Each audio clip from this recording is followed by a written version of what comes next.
اللہ تعالیٰ عنہ جیسے آدمی جو تلوار لے کر قتل کو چلے گئے، رات کو جب ہمارے نبی نفلوں میں قرآن پڑھتے تو وہ پردے کے پیچھے کھڑے ہو کے سنا کرتے تھے. تو ایک رات آپ پڑھ رہے تھے الحاقۃ ما الحاقۃ وما ادراک ما الحاقۃ كذبت ثمود وعاد بالقارعة فأما ثمود فأهلكوا بالطاغية وأما عاد فأهلكوا بريح صرصر عاتية. سورہ حاقہ، اس میں بہت ردم ہے، انتہائی طاقتور ردم ہے. تو حضرت عمر سن رہے. میں تھوڑی سی آپ کو تلاوت کر کے بتاؤں تاکہ اندازہ ہو کہ کلام میں ردم کیا ہے. الحاقۃ ما الحاقۃ وما ادراک ما الحاقۃ كذبت ثمود وعاد بالقارعة فأما ثمود فأهلكوا بالطاغية وأما عاد فأهلكوا بريح صرصر عاتية سخرها عليهم 7 ليال و8 أيام حسوما فترى القوم فيها صرعى كأنهم أعجاز نخل خاوية فهل ترى لهم من باقية وجاء فرعون ومن قبله والمؤتفكات بالخاطئة فعصوا رسول ربهم فأخذهم أخذة رابية إنا لما طغى الماء حملناكم في الجارية لنجعلها لكم تذكرة وتعيها أذن واعية. حضرت عمر سن رہے ہیں. آپ تو ردم نے تو آپ کو جھنجھوڑا ہے، مجھے جھنجھوڑا ہے، تو عمر تو اہل زباں ہیں. سن رہے.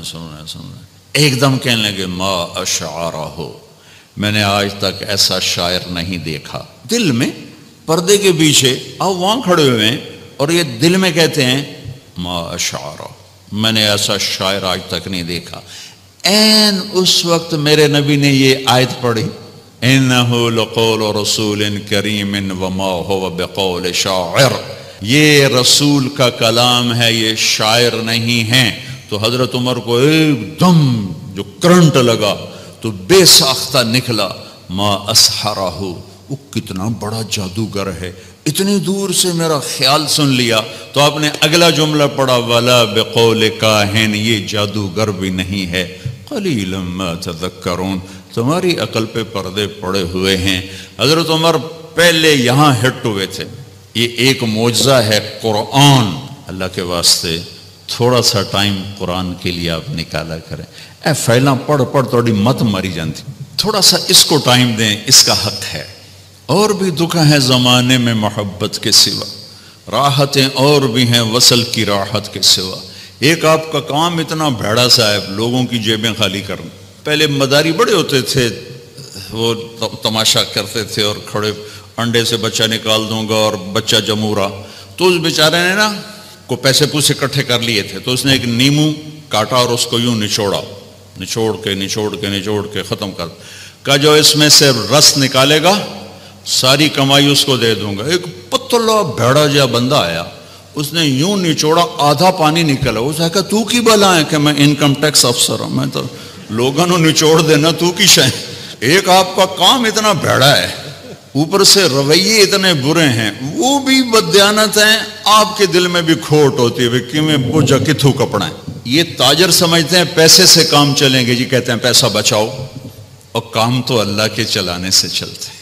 بے شک پیسہ اس کا ایک سبب اور ذریعہ ہے، یہ حلال کمائیں، آپ صحیح طریقے سے ان سے ٹیکس لو، کون روکتا ہے؟ ان کی کمائیاں حرام ہیں، آپ کا وصول کرنا ظلم و ستم ہے. حضرت عمر رضی اللہ عنہ بیت المال خزانہ تقسیم کر کے جھاڑو دے کے اسی کے اندر 2 نفل شکرانے کے پڑھا کرتے تھے. یا تعالی شکر ہے جان چھوٹی سے. کچھ وقت قرآن کے لیے نکالا کریں، تھوڑا سا وقت. ہر زبان کا ترجمہ موجود ہے، تھوڑا سا ٹائم، تھوڑا سا میرے لیے ہے، آپ کے لیے. اچھا آپ کہتے ہیں میں بہت بزی ہوں، تو پورے قرآن میں 89 دفعہ آیا ہے یا ایھا الذین آمنوا، اے ایمان والو. یہ صرف طارق جمیل سے بات ہے، زینب اور فاطمہ سے بات ہے اور غلام احمد سے بات ہے. اے ایمان والو 89، 90 بھی پورا نہیں. یا ایھا الناس پوری دنیا سے بات ہو رہی، یا بنی آدم پوری دنیا سے بات ہو رہی، ٹھیک ہے. یا ایھا الذین کفروا اب صرف کافروں سے بات ہو رہی. یا اہل الکتاب یہ عیسائیوں سے بات ہو رہی، یہودیوں سے ہو رہی. یا ایھا الذین ہادوا یہ یہودیوں سے بات ہو رہی، ٹھیک ہے جی. اور ایک بات ہے یا ایھا الذین آمنوا، اے ایمان، یہ ان سب سے بات ہو رہی، مجھ سے ہو رہی. اور میں قربان جاؤں 89 ایک کم 90 اور اس میں تکرار ہے 89 حکم نہیں ہے. حکم نکالوں تو 40 میں نکلیں گے مشکل سے. سورہ بقرہ سے شروع ہوتا ہے یا ایھا الذین آمنوا لا تقولوا راعنا.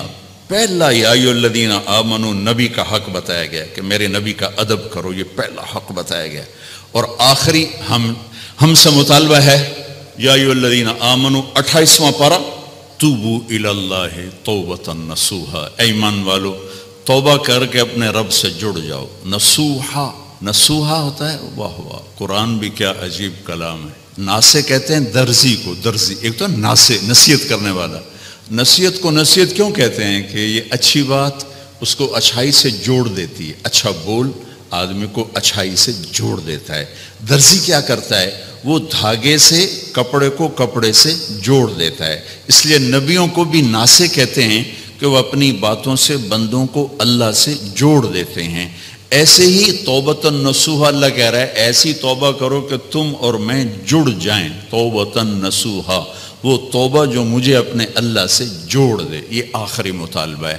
ابھی ہمارے حافظ صاحب نے تلاوت کی تھی یا ایھا الذین آمنوا اتقوا اللہ ولتنظر نفس ما قدمت لغد واتقوا اللہ. یا ایھا الذین آمنوا اتقوا اللہ وقولوا قولا سدیدا. یا ایھا الذین آمنوا اتقوا اللہ حق تقاته. یا ایھا الذین آمنوا اتقوا اللہ وکونوا مع الصادقین. 4 دفعہ ایک حکم آیا ہے، 4 دفعہ ایک حکم، تقوی تقوی تقوی تقوی. اب کہتے ہیں جی ہم تو 20ویں گریڈ کے افسر ہیں، ہمیں تو فرصت نہیں. چلو 89 دفعہ جو یا ایھا الذین آمنوا آیا ہے وہ تو کھول کے پڑھ لیں کہ اللہ کیا کہہ رہا ہے. یہ حضرت علی کا فرمان ہے کہ جب میں اللہ سے بات کرنا چاہتا ہوں تو میں نماز پڑھتا ہوں، اور جب میرا جی چاہتا ہے اللہ مجھ سے بات کرے تو میں قرآن پڑھتا ہوں. یہ اللہ کا پیغام ہے، اللہ کا خط ہے. میں رائمنڈ میں وہ پڑھا ہوں، رائمنڈ میں پڑھا ہوں، اور وہیں ٹائم میرا گزرتا ہے. تو جو فارنرز آتے ہیں نا باہر ملک کے لوگ، ان کو جماعتوں میں بھیجنا یہ میرے ذمے رہا کچھ عرصہ. تو ایک مولانا صاحب آئے وہاں سے امریکہ سے، انڈین تھے لیکن سیٹلڈ تھے، پاسپورٹ تھا. کہنے لگے بھائی طارق جمیل میں بہت پریشان ہوں، میری بیوی کا خط نہیں آ رہا، 4 مہینے ہو گئے. اس وقت یہ ٹیلی فونز وغیرہ نہیں ہوتے تھے، خط نہیں آ رہا، بہت پریشان. میں نے کہا کوئی نہیں، آ جائے گا، آپ سفر میں ہیں. تو کوئی 10-15 دن گزرے تو میں نے دیکھا وہ لیٹے ہوئے تھے اور مسکرا رہے تھے، اور ایک پیپر ان کے سینے پر پڑا تھا. میں نے کہا مولوی یوسف لگتا ہے بیگم کا خط آ گیا. کہنے لگے ہاں آ گیا آ گیا. ایک بیگم کے خط نے ان کو پریشان بھی کیا، آئے تو خوش کیا. یہ خط آپ کے ہر گھر میں پڑا ہوا ہے، لیکن نہ بڑا اٹھا کے دیکھتا ہے، نہ بڑی اٹھا کے دیکھتی ہے، نہ چھوٹا دیکھتا ہے، نہ چھوٹی دیکھتی ہے کہ اللہ کیا کہہ رہا ہے. دوسری چیز جو اللہ نے میرے نبی کو دی، کائناتی آفاقی موج ہے. یہ 2 آفاقی موج سے ہیں. وہ ہے معراج، کہ ایک آنے والے دور میں جو لوگ سپیس میں جائیں گے ان کو بڑا مانا جائے گا، کمال کر دیا، سپیس پہ چلے گئے، چاند پہ چلے گئے، مریخ پہ چلے گئے. میرے رب نے اپنے حبیب کو کائنات سے بھی اوپر اٹھا کے بتایا کہ میں تمہیں ایسا نبی دے رہا ہوں، اس کے ہاتھوں میں ہاتھ دو گے تمہیں مجھ تک پہنچا دیں گے، تم چاند ڈھونڈ رہے. دیکھو پہلی اوپن ہارٹ سرجری میرے نبی کی ہوئی ہے.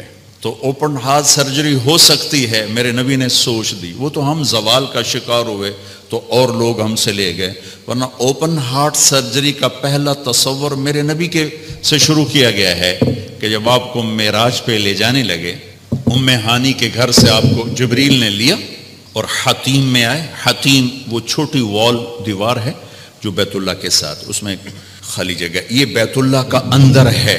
جب ہمارے نبی 35 سال کے تھے تو قریش نے سوچا کہ بیت اللہ بنائیں، وہ سیدھا ہو گئے. تو وہ مستطیل تھا، لمبا زیادہ چوڑا تھوڑا. ابراہیمی بنیادیں، یہ طے کیا کہ حلال کمائی سے بنانا ہے، حرام سے نہیں. اچھا وہ پیسے اتنے بنے کہ یہ چوکور بنا اور اگلا حصہ رہ گیا. تو کہنے لگے بس بھائی جتنا ہے اتنا ہی بناؤ. تو وہ چوکور بنا کر اوپر چھت ڈالی اور یہ حصہ چھوڑ دیا کہ جب پیسے ہوں گے تو ہم یہ بیچ میں شامل کر لیں گے۔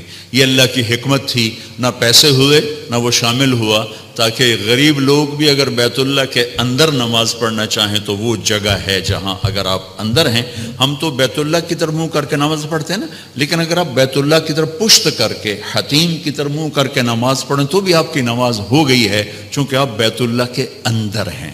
میں 2 دفعہ بیت اللہ کے اندر گیا، نماز پڑھی، لیکن وہ تو بڑے سفارشوں سے اور بڑے تعلقات سے، اور وہاں تو جو آدمی چلا جائے وہ بیت اللہ کے اندر ہے، تو آپ کو حتیم میں لے جایا گیا۔ اب آپ کو بے ہوش نہیں کرنا، یوں جبریل نے ہاتھ مارا، سارا سینہ کھل گیا، اب دیکھ رہے ہیں، اور اس نے دل کو باہر نکالا تو دل سارے جسم سے جدا ہو گیا۔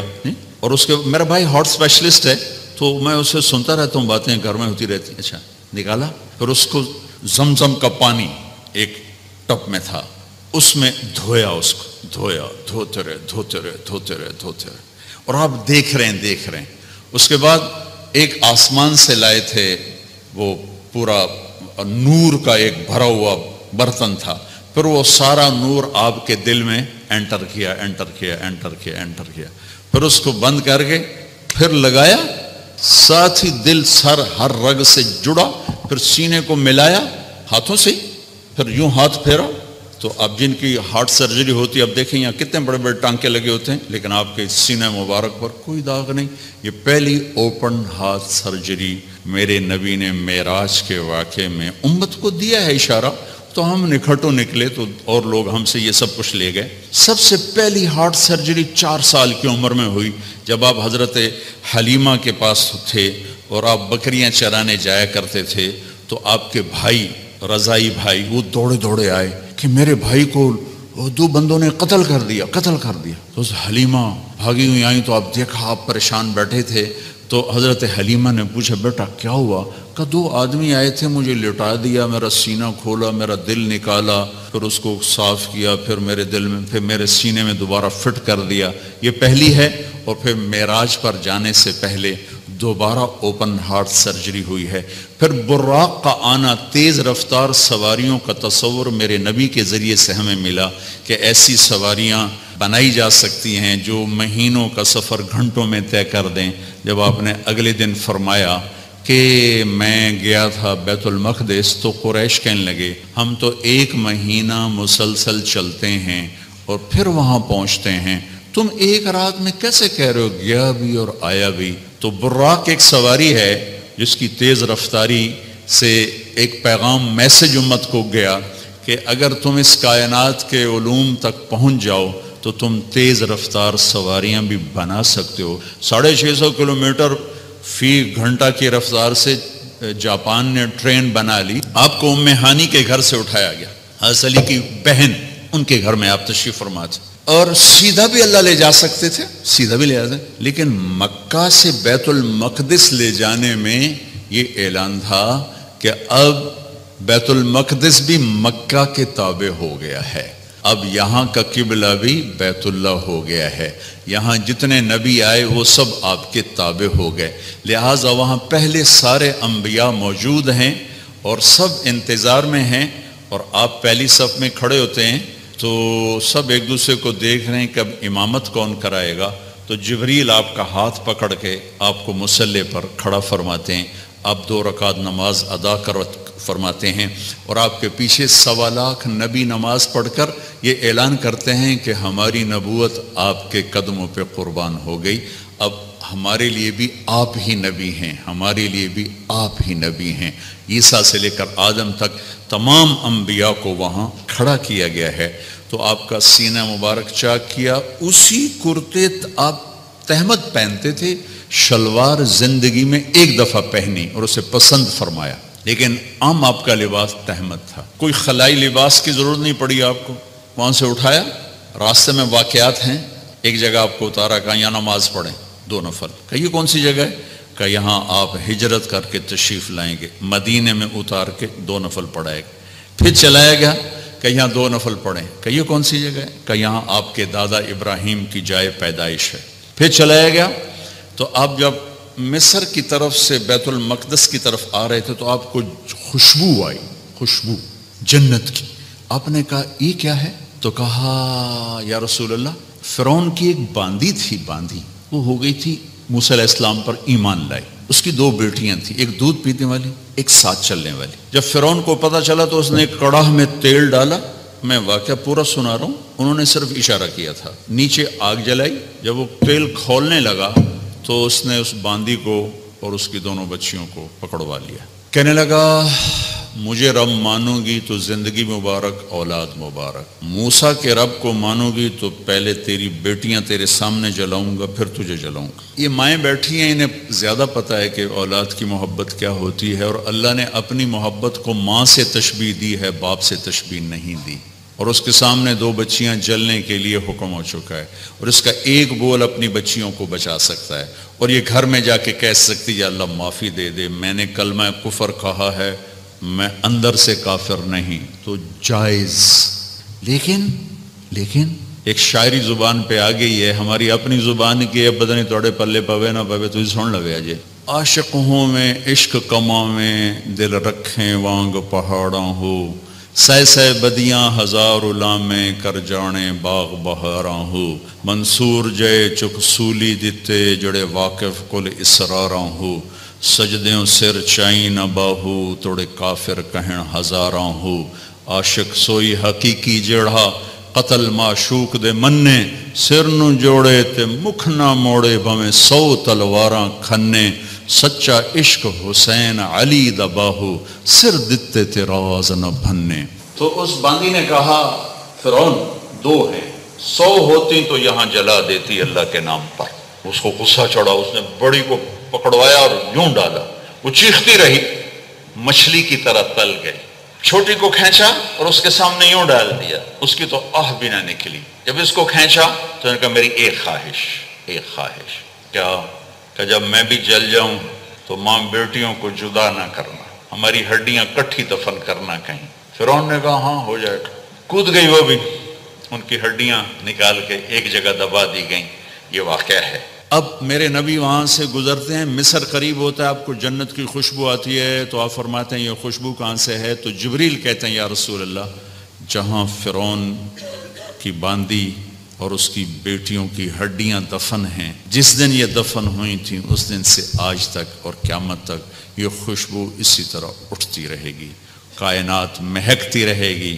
آگے میری بات ہے، اور یہ پیغام جاتا رہے گا کہ یہ بھی زندگی کا ایک انداز ہے، اور یوں بھی زندگی گزاری جاتی ہے۔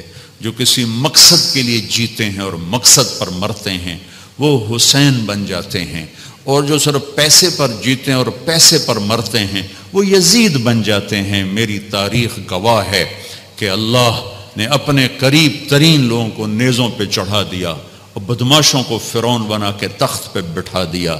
ہم کربلا، محرم آتا ہے تو ہم سب حسین کے لیے روتے ہیں، محرم جاتا ہے تو سب یزیدی لبادے میں ہوتے ہیں۔ یہ کون سی تہذیب ہے، یہ کون سا کمال ہے، یہ کون سا ایمان ہے؟ پھر آپ کو بیت المقدس اتارا گیا، براق باندھ دیا گیا، دنیا دارالاسباب ہے، نبی کو اسباب دیے گئے، سواری پر لایا گیا، سواری پر۔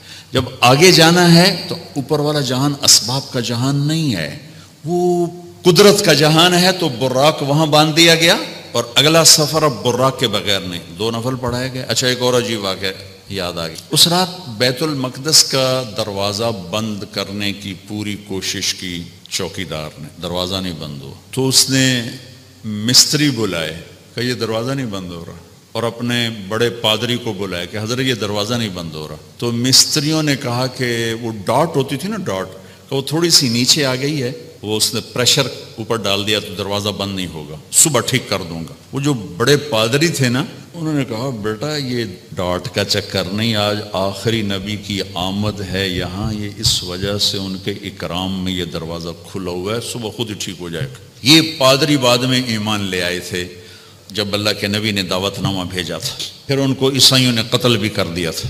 وہاں آپ نے 2 نفل پڑھے۔ اب آپ نے اوپر جانا ہے، کہاں سے؟ بیت المقدس تک آپ بشریت میں ہیں، اور پھر یہاں سے اوپر جاتے ہیں تو سبحان الذی اسری بعبدہ، قرآن کی واحد سورہ جو سبحان سے شروع ہو رہی، سبحان الذی اسری، لفظ سبحان۔ سبحان میں کیا پیغام ہے کہ اللہ تمہارے قوانین سے پاک ہے، تمہارے مادی قوانین سے پاک ہے۔ مادے کا قانون یہ ہے کہ اس لباس میں کوئی سپیس میں نہیں جا سکتا۔ مادے کا قانون یہ ہے کہ اس لباس میں سپیس میں جاتے ہی پھٹ جائے گا، چونکہ جو ہمارے اوپر ہوا کا پریشر ہے، جب ہوا سے اوپر جائیں گے اور پریشر ریلیز ہوگا تو ہم خود بم بن کے پھٹ جائیں گے۔ ہر مرد عورت کے اوپر 280 من ہوا کا پریشر ہے، اس پریشر کو روکنے کے لیے ہمارے اندر پریشر ہے۔ جب ہم اوپر جائیں گے تو دھڑوں ایک دھماکہ ہوگا، چونکہ اوپر سے ہوا ہٹے گی تو ہم پھٹیں گے۔ اس پریشر کو مصنوعی طور پر راکٹ میں کریٹ کیا جاتا ہے لباس کے اندر، اس کے اندر، تب ہم اوپر جاتے ہیں کہ تمہارا رب ان سارے قوانین سے پاک ہے، سبحان سبحان۔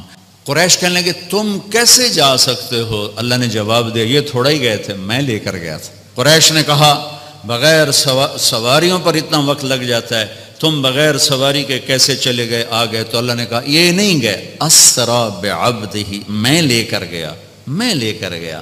اور یہاں الف اور با کا جو جوڑ ہے، اسرا اور بعبدہ، الف اور با، عربی گرامر میں اگر الف ہو تو با کی ضرورت نہیں، اسرا عبدہ ہوگا، ٹھیک ہے؟ اور اگر با ہو تو الف کی ضرورت نہیں، سرا بعبدہ ہوگا۔ میری بات واضح ہوئی ہے نا؟ با کی ضرورت نہیں، اسرا عبدہ، اور اگر با ہو تو الف کی ضرورت نہیں، سرا بعبدہ۔ یہ الف اور با کا جوڑ کیوں ہے؟ یہ بتانے کے لیے کہ میں اللہ خود اپنے نبی کو لے کر گیا، اور بعبدہ ہی میں کیا اشارہ ہے؟ اب لوگ کون ہو کہ جی ہم کسٹم والے، میں کون ہوں جی؟ یہ جی مسجد والے، یہ کون ہے جی؟ یہ جی کپڑے والے۔ تو اللہ کہہ رہا ہے بعبدہ، یہ کون ہے؟ یہ میرا بندہ ہے، یہ میرا ہے اور میں ان کا ہوں، بعبدہ۔ اور الف اور با کے ساتھ اللہ فرما رہے ہیں کہ میں لے کر گیا، جبریل بھی نہیں لے کر گئے۔ اوپر کا جو آپ نے سفر کیا ہے وہ جبریل کا ہاتھ پکڑ کے نہیں، ان کے کندھوں پر بیٹھ کر نہیں، ان کے پروں پر بیٹھ کر نہیں، اللہ کی قدرت کن کے ساتھ آپ جبریل کے ساتھ گئے ہیں، تو ملکیت کا لباس آپ کو پہنایا گیا اور اپنے ساری فضا کو پار کیا۔ آج یہ سائنس کا نیا علم آیا ہے کہ اگر کوئی سواری ٹائم کی رفتار سے زیادہ ہو جائے تو ٹائم اس کے لیے زیرو ہو جاتا، ٹائم زیرو ہو جاتا۔ اگر 1,86,000 میل پر سیکنڈ سے کوئی سواری زیادہ تیز ہو جائے تو ٹائم اس کے لیے زیرو ہو جاتا ہے۔ یہ آج کے امکانیات بتائے جا رہے ہیں، اور یہ میرے نبی کا سفر سپیس کو، راکٹ کو، شٹل کو، ہر چیز کے لیے راستہ دے رہا ہے کہ یہ ہو سکتا ہے، یہ ہو سکتا ہے، خلائی تسخیر ہو سکتی ہے، خلائی سیاروں تک جانا ہو سکتا ہے۔ لیکن آپ کی پہلی منزل، پہلا آسمان آدم علیہ السلام نے استقبال کیا، دوسرا آسمان یحییٰ علیہ السلام، زکریا علیہ السلام، عیسیٰ علیہ السلام نے استقبال کیا، تیسری منزل یوسف علیہ السلام، تیسرا آسمان، چوتھی منزل ادریس علیہ السلام، چوتھا آسمان، پانچویں منزل ہارون علیہ السلام، پانچواں آسمان، چھٹی منزل موسیٰ علیہ السلام، چھٹا آسمان، ساتویں منزل ساتواں آسمان ابراہیم علیہ السلام۔ ہر آسمان پر نبی کھڑے ہوتے تھے پھولوں کے ہار لے کر، یہ میرا اضافہ ہے استقبال کے لیے، اور ہر نبی کہتے ہمارے بھائی آ گئے، ہمارے نبی آ گئے، ہمارے بھائی آ گئے، ہمارے نبی آ گئے۔ اب ساتویں آسمان پر پہنچے تو ریسیپشن کوئی نہیں، جب میں ابھی آیا تو سارے آپ کے افسران وہاں کھڑے ہوئے تھے، ریسیپشن۔ ساتویں آسمان پر ایک بڑے میاں، ایک بیت اللہ ہے، اس کی یوں ٹیک لگا کر نہ بیٹھے ہوئے اور اس طرح ہاتھ رکھ کے بیٹھے، سفید داڑھی یہاں تک آ رہی، اور اس بیت اللہ کا طواف ہو رہا ہے، فرشتے طواف کر۔ آپ پوچھتے ہیں یہ بڑے میاں کون ہیں، یہ بزرگ کون ہیں؟ تو جبریل کہتے ہیں یہ آپ کے دادا ابراہیم علیہ السلام ہیں۔ اگر اللہ چاہتے تو ابراہیم بھی کھڑے ہوتے وہاں، چونکہ مرتبہ تو ہمارے نبی کا بڑا ہے، رشتہ ابراہیم کا بڑا ہے، مرتبہ ہمارے نبی کا بڑا ہے، لیکن ان کو بٹھایا، ان کو چلایا۔ یہ میری بات آپ غور سے سنیے گا، ان کو بٹھایا، ان کو چلایا۔ ساری کائنات حضرت ابراہیم علیہ السلام سے بھر جائے، ہمارے نبی کے برابر نہیں ہو سکتے۔ ساری کائنات ملائکہ سے بھر جائے، ہمارے نبی کے ایک بال کے برابر نہیں ہو سکتے۔ جس کو اللہ حبیب بنائے وہ کیا ہوگا، جس کے چہرے کی قسمیں والضحیٰ، جس کی زلفوں کی قسمیں واللیل اذا سجا، جس کے شہر کی قسم وہذا البلد الامین، جس پر اتری کتاب کی قسم قاف والقرآن المجید، جس کی جان کی قسم لعمرک انہم لفی سکرتہم یعمہون، جس کا وکیل صفائی بن کے قسم والنجم اذا ہوا ما ضل صاحبکم وما غوا، جس کو تسلیاں دینے کے لیے قسم والضحى واللیل اذا سجا ما ودعک ربک وما قلا، جس کے بول کی قسم وقیلہ یا رب ان ہؤلاء قوم لا یؤمنون، جس کو رحمت للعالمین کا ٹائٹل وما ارسلناک الا رحمت للعالمین وما ارسلناک الا کافۃ للناس بشیر ونذیرا، جس سے اللہ لاڈ سے کبھی محمد، کبھی احمد، کبھی ماہی، کبھی حاشر، کبھی عاقب، کبھی فاتح، کبھی خاتم، کبھی ابو القاسم، کبھی طٰہٰ، کبھی یاسین، کبھی مزمل، کبھی مدثر، کبھی شاہد، کبھی مبشر، کبھی نذیر، کبھی داعی الی اللہ، کبھی سراج منیر۔ دیکھو تو صحیح اللہ کیا لاڈ کر رہا ہے اپنے نبی کے ساتھ۔ یہ بیت اللہ کی دیوار ہے، ساتویں آسمان، یہ ایک بڑے میاں بیٹھے ہوئے ہیں اور یہ کائنات کی عظیم ہستی آتے ہیں اور یہ ادھر جا رہے ہیں، وہ ادھر نہیں آ رہے، کہ یہ باپ ہیں، یہ بیٹے ہیں، اور اس آگے جانے میں باپ کو عزت دینی ہے اور بیٹے نے گھٹنوں کو چھونا ہے اور امت کو پیغام دینا ہے کہ رشتوں کا تقدس ہمیشہ باقی رکھنا ہوگا، چاہے آخری نبی ہی کیوں نہ ہو، چاہے آخری رسول ہی کیوں نہ ہو۔ رشتوں کو تولا نہیں جا سکتا، ناپا نہیں جا سکتا، پیسوں پہ نہیں تولنا، رشتہ رشتہ ہوتا ہے۔ یہ چلے، وہ کھڑے ہوئے، سارے نبیوں نے کہا بھائی آ گئے، ابراہیم نے کہا میرا بیٹا آ گیا، میرا بیٹا آ گیا، میرا بچہ آ گیا، میرے نبی آ گئے، نبی بھی کہا میرے نبی آ گئے، وہ کہا میرا بیٹا آ گیا، میرا بچہ آ گیا، پھر گلے لگایا، پھر ماتھا چوما۔ یہ کسی نے نہیں کیا، یہ ابراہیم نے کیا، گلے لگایا، ماتھا چوما، آگے روانہ کیا، ایک پیغام ڈیلیور کیا کہ میرے نبی آپ اتنے مقام کے ہو کر بھی اپنی امت کو پیغام دیں کہ اپنے باپ کے آگے سر جھکائیں، اپنی امت کو پیغام دیں کہ ماں باپ کے رشتے کے سامنے اولاد کو بھی جھکنا پڑتا ہے۔ ابراہیم ملے اور اب جانے لگے تو کہا بیٹا اپنی امت کو میرا سلام کہہ دینا۔ سبحان اللہ، یہ رشتہ بہت گہرا تھا کہ اپنی امت کو میرا سلام کہنا، اور انہیں کہنا جنت خالی زمین ہے اور اس کے باغ باغیچے سبحان اللہ الحمدللہ لا الہ الا اللہ اللہ اکبر ہیں، جتنا کہیں گے اتنے درخت وہاں لگتے جائیں گے۔ اب آپ سدرۃ المنتہا پہنچے تو ایک آج کے لہجے کی گفتگو کہ جبریل نے کہا یا رسول اللہ آگے میرے پاس ویزا کوئی نہیں، آگے اور جہان ہے، ملکوتی جہان بھی ختم، ملائکہ کا جہان، سدرۃ المنتہا، یوں سمجھو جبریل اپنے گھر میں کہہ رہے ہیں یا رسول اللہ اس سے آگے میرے پاس ویزا کوئی نہیں، میں نہیں جا سکتا۔ کہا میں اتنا بھی آگے جاؤں گا نا ایک بالش تو میں جل کے راکھ ہو جاؤں گا، میں نہیں جا سکتا۔ تو یہاں آ کر ملکوتی حیثیت بھی ختم ہو کر کوئی اور حیثیت آپ کو عطا کی گئی، وہ اللہ جانے، اللہ کا حبیب جانے۔ عرش تک پہنچنے میں پہلی ہستی کامیاب ہو رہی ہیں، جبریل بھی کہہ رہے ہیں آگے نہیں جا سکتا یا رسول اللہ، بس ختم، میں ختم۔ عرش پہلی دفعہ اس کے دروازے کسی ہستی کے لیے کھل رہے ہیں اور آپ کے قدم عرش پہ پڑ رہے ہیں، اور چوتھی منزل آپ کی اللہ اور حبیب اللہ ہیں کہ اللہ نے سارے پردے ہٹا کر اپنا آپ دکھا کر کہا السلام علیک ایھا النبی ورحمۃ اللہ وبرکاتہ، اے میرے محبوب آپ کا رب آپ کو سلام پیش کرتا ہے۔ اور یہاں حبیب اور حبیب اللہ میں ملاقات ہے، ثم دنا فتدلی فکان قاب قوسین او ادنی۔ یہ لفظ آپ نے سنا ہوگا قاب قوسین، قاب قوسین۔ میں آپ کو آج اس کی تصویر بنا کے دکھاتا ہوں کہ قاب قوسین کا مطلب کیا ہے۔ عربوں میں اکثر لڑائی ہوتی رہتی تھی، جب ان میں صلح ہوتی تھی تو قبیلوں کے سردار کٹھے ہوتے تھے اور صلح ہو رہی۔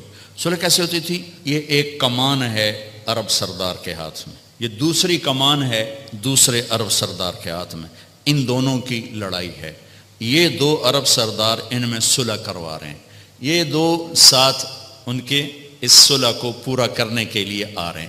اب یہ ایک محفل ہوتی تھی تو ایک عرب سردار اٹھ کے اپنی کمان یوں کرتا تھا، یہ کمان کا وہ دھاگا ہے جس کے اوپر تیر کھینچا جاتا تھا، اور یہ وہ لکڑی ہے، ٹھیک ہوگی یہ۔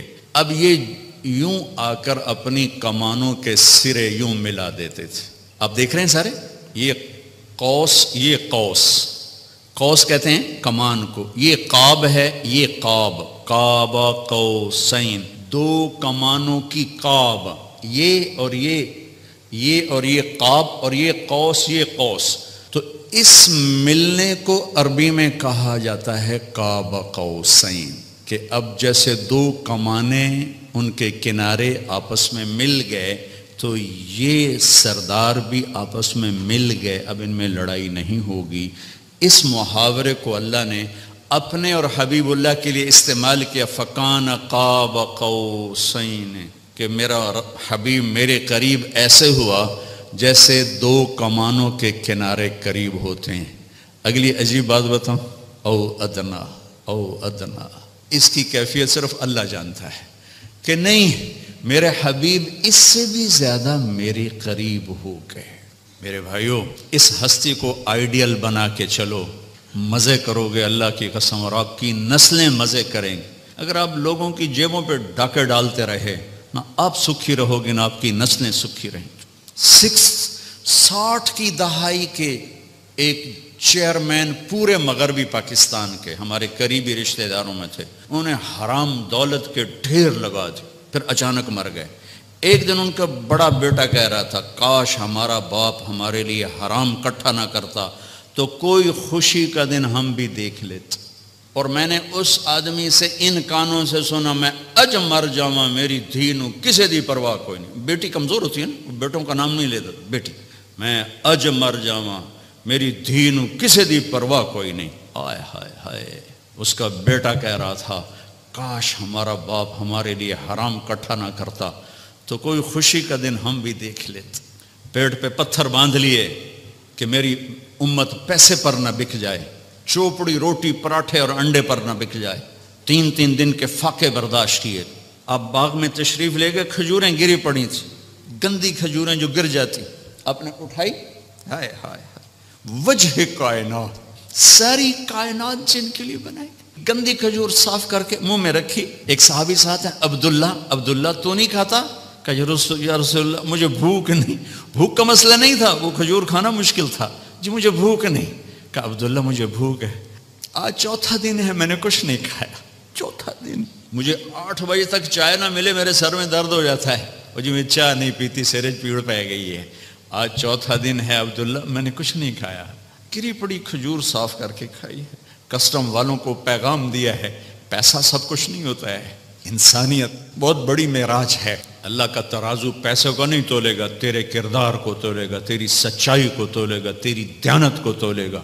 اللہ اور حبیب اللہ کی ملاقات ہے، قاب قوسین. پھر وہاں سے آپ کی واپسی ہوئی ہے تو 50 نمازیں لے کر واپس آئے. میں اللہ پہ قربان جاؤں، اللہ نے 5 دینے تھیں، 50 کیوں دی ہیں؟ نماز کی اہمیت بتانے کے لیے کہ نماز بڑی عظیم چیز ہے. آگے آپ نے کچھ کہا ہی نہیں، چپ کر کے واپس آ گئے. تو میں نے کہیں پڑھا نہیں، لیکن مجھے لگتا ہے اللہ نے چھٹے آسمان پہ موسیٰ علیہ السلام کو کھڑا کر دیا، ہوگا، چونکہ پڑھا ہوا نہیں، وجدان ہے. یا رسول اللہ، اللہ کی ملاقات کیسی رہی؟ بہت اچھی رہی. کیا ملا؟ کہ 50 نمازیں. کہا توبہ یا رسول اللہ، یہ کون پڑھیں گے؟ اب واپس جا کے تھوڑی کم کروائیں. واپس گئے، 5 کٹ. پھر آگے موسیٰ کھڑے تھے، کتنی؟ 5. نہیں یا رسول، واپس جائیں. پھر 5. 9 چکر لگے، آنا جانا 5 صرف یہ بتانے کے لیے کہ کسٹم والوں، نماز بھی ایک بہت بڑا حکم ہے. جب 5 رہ گئیں تو موسیٰ علیہ السلام نے پھر کہا واپس جائیں، کوئی نہیں پڑھیں گے. آپ نے کہا مجھے شرم آتی ہے، 5 کم ہو رہے ہیں، اب جاؤں گا تو 5 کم ہو گئی تو پیچھے کیا بچا، میں نہیں جاتا. تو کہنے لگے چلو ٹھیک. میری امت پہ 2 نمازیں فرض تھیں، انہوں نے کوئی نہ پڑھی. یہ کسٹم والے 5 کے تھرو پڑھنے نے، ایک نہیں پڑھنی، 5 کے تھرو پڑھنی. میں کہا نہیں میں نہیں، بس اب ٹھیک ہے. یہ پھر غیب سے آواز آئی اوپر سے، میرے حبیب آپ نے 5 قبول کی، ہمارے ہاں 50 ہی ہیں، آپ کی امت 1 پڑھے گی 10 لکھی جائیں گی، 1 پڑھے گی 10 لکھی جائے گی. تو یہ وہاں سے تحفہ لے کر آئے. وَلَقَدْ رَآهُ نَزْلَةً أُخْرَى عِنْدَ سِدْرَةِ الْمُنْتَهَى. پھر واپسی پہ جبریل سے پھر آپ کی ملاقات ہوئی. پھر آپ وہاں سے واپس آئے اور پھر بیت المقدس پہنچے. پھر وہاں سے براق پہ سوار ہوئے اور صبح نہیں، اسی وقت آپ کے سردی کا زمانہ تھا، بستر کی گرمائش ابھی ختم نہیں ہوئی تھی کہ آپ واپس اپنے بستر پر تشریف لے آئے. صبح آپ نے حضرت خدیجہ سے کہا یہ ہوا ہے، میں بتانا چاہتا ہوں. وہ ڈر گئیں، یا رسول اللہ لوگ تو بہت جھٹلائیں گے. کہا جھٹلائیں جو مرضی کریں، میں بتانا چاہتا ہوں. آپ حرم میں تشریف لائے اور آپ نے یہ اعلان کیا میرا رات یہ سفر ہوا. تو ایک آدمی بھاگا، وہاں سے بھاگا آیا ابو بکر کے پاس. ابو بکر، اگر ایک آدمی یوں کہے میں راتوں رات فلسطین بیت المقدس گیا، پھر اوپر گیا، پھر اسی رات واپس آ گیا، تم مانو گے؟ تو ابو بکر نے کہا کہنے والا کون ہے؟ کہا کہنے والا تیرا ساتھی ہے. کہا پھر میں مانتا ہوں. یہاں سے آپ کو صدیق کا ٹائٹل ملا. صدیق، لکل امت صدیق، ہر امت کا ایک صدیق ہے. میری امت کا صدیق ابو بکر ہے. میں صرف اتنا کہوں گا، کچھ ٹائم نکال کر اپنے نبی کی سیرت پڑھیں، قرآن پڑھیں. میں آپ کو مسئلے مسائل بتانے نہیں آیا تھا، صرف اپنے نبی کی زندگی کے چند پہلو بتانے آیا تھا.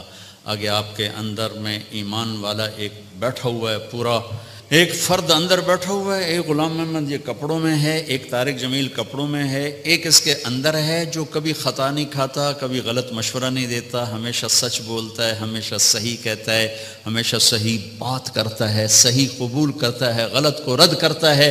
میں اسے تھپکیاں دے کے سلا دیتا ہوں، چپ کر سارا جہان کر رہا ہے، تو کی تاں کی ہو گیا. وہ چلاتا رہتا ہے، وہ غلط ہو رہا ہے، غلط ہو رہا ہے، غلط ہو رہا ہے. میں کہتا ہوں بکواس نہ کر، میں نے بچے پالنے ہیں، میں نے ان کے گھر بنانے، میں ان کی فیسیں بھرنے، میں نے ان کے فیوچر کو سنوارنا ہے. تو مجھے کیا سنا رہا ہے؟ سارا جہان کر رہا ہے، میں نے کر دیا تو کیا ہو گیا؟ یہ جنگ چلتی رہتی ہے. یہ اندر سسٹم ایمان، کتنا ہی ایمان کو گرا کے رکھ دو، وہ آواز لگاتا ہے، وہ صدا دیتا ہے.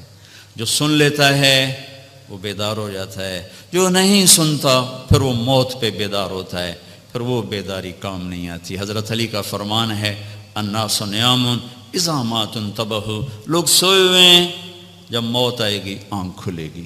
خوش قسمت ہے جو مرنے سے پہلے آنکھ کھول کے دیکھ لے کہ یہ حق ہے اور یہ باطل ہے، یہ سچ ہے، یہ جھوٹ ہے. میرے نبی نے فرمایا میرا امتی ہر عیب کر سکتا ہے، ایک جھوٹ نہیں بول سکتا، ایک دھوکہ نہیں دے سکتا. میرا سارا دیش جھوٹ اور دھوکے سے بھرا پڑا. میں نیوزی لینڈ گیا، میں ڈپریشن کا شکار ہو گیا یہ سن کر کے پورے نیوزی لینڈ میں ایک آدمی جھوٹ نہیں بولتا، ایک آدمی جھوٹ نہیں بولتا. وہ میرا دفتر ہو، میری منڈی ہو، میرے کھیت ہوں، میرا سندھ ہو، میرا بلوچستان ہو، میرا سرحد ہو، میرا پنجاب ہو، سچ بولنے والے تو نظر ہی کوئی نہیں آتے. کون ہیں، کہاں ہیں؟ 100 میں 10 آدمی نمازی مل جاتے ہیں، 1 کروڑ میں ایک سچ بولنے والا نہیں ملتا. سچائی، دیانتداری، راست بازی، رزق حلال کھانے والوں کے گھر میں کبھی شام نہیں ہوتی، اور دھوکہ اور فراڈ اور فریب اور جھوٹ اور رشوت والے گھر میں کبھی صبح نہیں ہوتی. اگر میرے اللہ کے ہاتھ میں طاقت ہے تو یہ قانون کوئی نہیں بدل سکتا. یہی میرے رب کا قانون رہے گا کہ کبھی کبھی کبھی سچائی پر خزاں نہیں آتی، اور کبھی کبھی کبھی دھوکے جھوٹ پر بہار نہیں آتی. سچائی کا سورج زوال پذیر نہیں ہوتا، اور جھوٹ، ظلم و ستم کا سورج کبھی طلوع نہیں ہوتا، وہ ہمیشہ اندھیروں میں انسان کو بھٹکا دیتا ہے. تو میں آپ سب بھائی بہنوں سے گزارش کروں گا